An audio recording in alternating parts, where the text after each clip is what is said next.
Canal de B.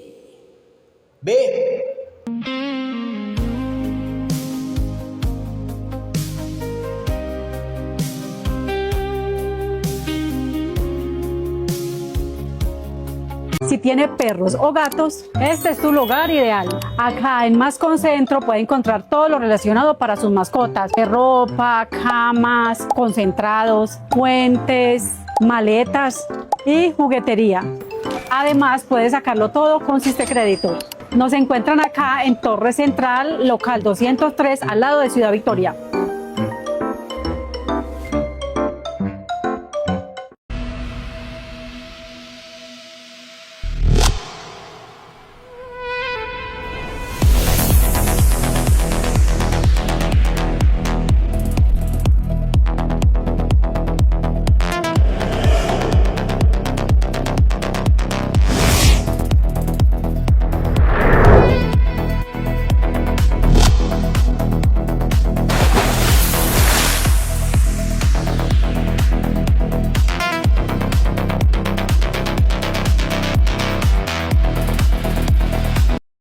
Olhar feminino.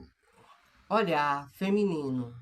Mês passado, no Palácio das Nações em Genebra, uma sobrevivente do Hamas se levantou, olhou nos olhos de uma autoridade da ONU e perguntou na frente de todo o Conselho de Direitos Humanos por que você ficou em silêncio. Ilana Gritsevski morava no kibbutz Nir Oz, perto da fronteira com Gaza. Na manhã de 7 de outubro de 2023, ela foi sequestrada pelo Hamas durante um massacre que matou e fez refém centenas de israelenses. Ela foi arrastada, agredida, abusada sexualmente e mutilada por terroristas. Tudo isso enquanto era filmada pelos próprios agressores. Ela ficou 55 dias em cativeiro em Gaza antes de ser libertada. Em junho, a Ilana foi levada à sessão do Conselho de Direitos Humanos da ONU por um convite da UN Watch, uma organização de Genebra que monitora e frequentemente critica as decisões do órgão. O motivo? A relatora especial da ONU sobre violência contra mulheres, Rim Al-Salem, tinha acabado de apresentar seu relatório anual. Um relatório que, segundo os críticos, cita o sofrimento palestino 11 vezes, mas não traz nenhuma menção explícita aos ataques de 7 de outubro e nem ao sofrimento das mulheres israelenses feitas reféns. Foi nesse momento que a Ilana tomou a palavra e se dirigiu diretamente à relatora. Ela perguntou por que o relatório da ONU sobre violência contra as mulheres não mencionava o Hamas. Contou em detalhes o que viveu no dia do ataque e durante o cativeiro. Esse confronto não surgiu do nada. Rima Salem ocupa cargo de relatora especial da ONU sobre violência contra as mulheres desde 2021. Meses antes desse episódio, ela tinha publicado nas redes sociais que considerava desinformação a disseminação de acusações sobre crimes sexuais do Hamas, repetindo inclusive uma linha semelhante à de outra relatora da ONU, Francesca Albanese, que também já tinha questionado publicamente as evidências apresentadas por Israel sobre os crimes do 7 de outubro. E aqui está o ponto que eu quero que vocês prestem muita atenção. Tem um relatório anterior da própria ONU, assinado pela ex-relatora Pramila Patten, que já tinha concluído ter motivos razoáveis para acreditar que o Hamas cometeu estupros e abusos sexuais em 7 de outubro, com evidências ainda mais robustas de que reféns foram estupradas em cativeiro. Ou seja, a própria ONU já tinha validado internamente essas denúncias. Mesmo assim, meses depois, outra autoridade da mesma organização tratava o tema como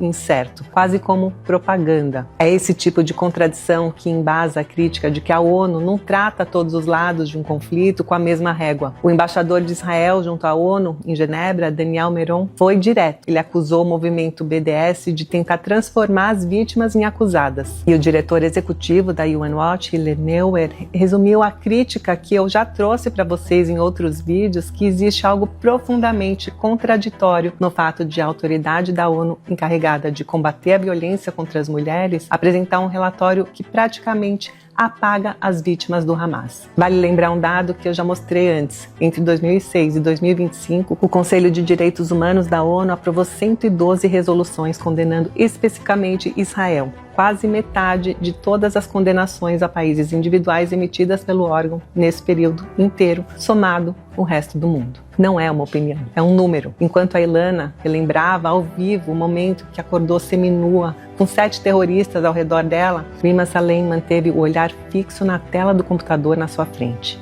não olhou para Ilana, não demonstrou nenhuma reação. Quando a Ilana, já visivelmente abalada, pediu diretamente, por favor, olhe para mim, a relatora desviou o olhar mais uma vez. Testemunhas na sala descreveram a expressão dela como travada, quase de pedra, com pequenos trejeitos que, segundo relatos, indicavam desconforto, mas nenhuma palavra, nenhum gesto de empatia, nenhuma reação visível diante do relato de uma mulher revivendo o pior momento da própria vida, a poucos metros de distância. Uma funcionária pública ouvindo em silêncio absoluto uma sobrevivente implorando para ser vista. O que fica dessa cena em Genebra não é só o depoimento de uma mulher que sobreviveu ao inimaginável, embora isso já bastasse. Fica também uma pergunta incômoda sobre como organismos internacionais escolhem seletivamente quais vítimas contar e quais números omitir. E fica o lembrete de que, independentemente de qual lado do conflito a gente enxergue com mais simpatia,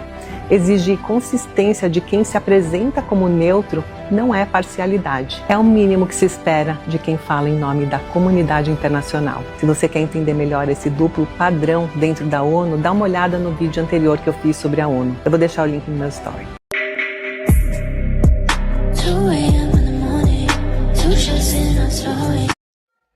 Por trás das fotos, há vídeo e áudio.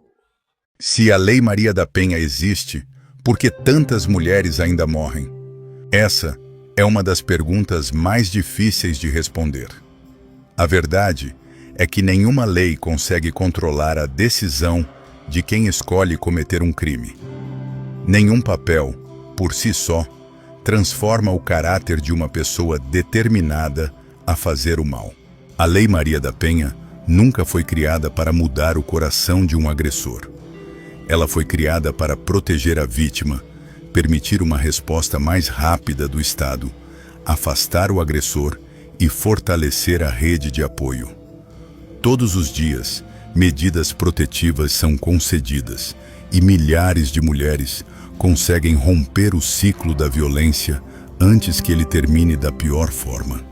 É claro que existem casos em que nem isso é suficiente.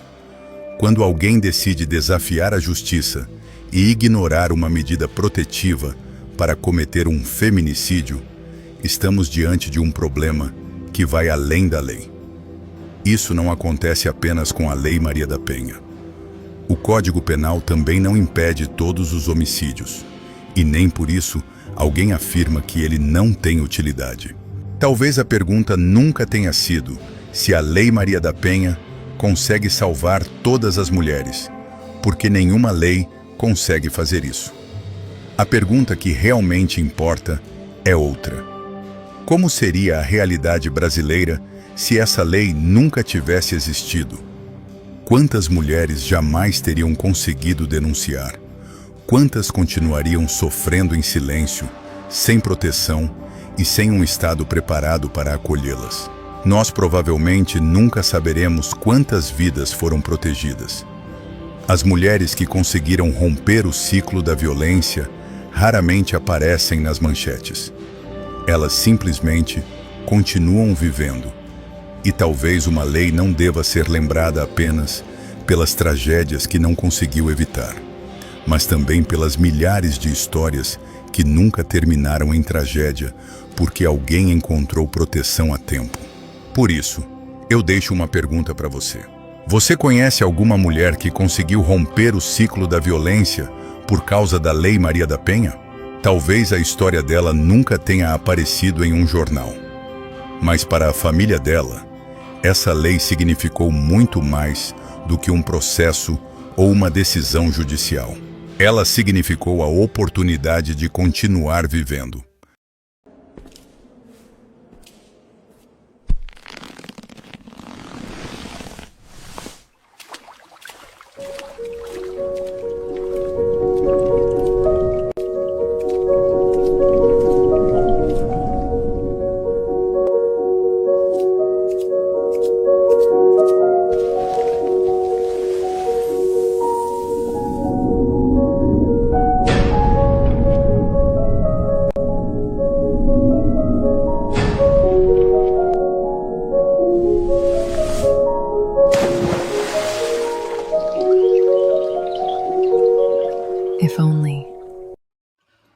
Olhar feminino. Olhar feminino.